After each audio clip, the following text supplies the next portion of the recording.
बिस्मिल्लाहिर्रहमानिर्रहीम। अस्सलाम वालेकुम।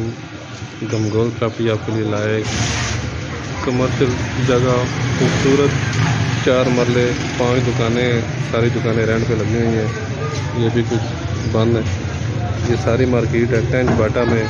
अगर हमारे चैनल पर नए हैं तो हमारे चैनल को लाइक करें, शेयर करें, सब्सक्राइब करें ताकि हर नई आने वाली वीडियो आप तक पहुंच सके। ये 3 स्टोरी मकान है और 95,000 रुपये रेंट इसका आ रहा है। ये 5 दुकानें, ये फ्रंट व्यू इसका, और बहुत जायज़ डिमांड है मालिक की।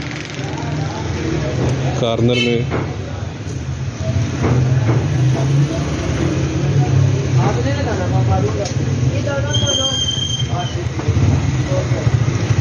ये आगे भी सारी दुकानें, टोटल मार्केट है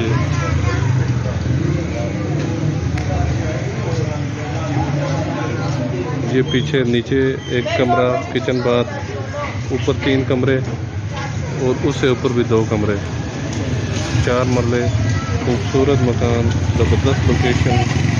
95,000 रेंट वैल्यू है इसकी। ठीक है, 2 करोड़ 30 लाख डिमांड है इसकी। 2 करोड़ 30 लाख डिमांड है इसकी। गैस, बिजली, पानी, टेंच बाटा, खूबसूरत लोकेशन और बहुत अच्छा रेंट वैल्यू के साथ बहुत ज़बरदस्त ऑप्शन।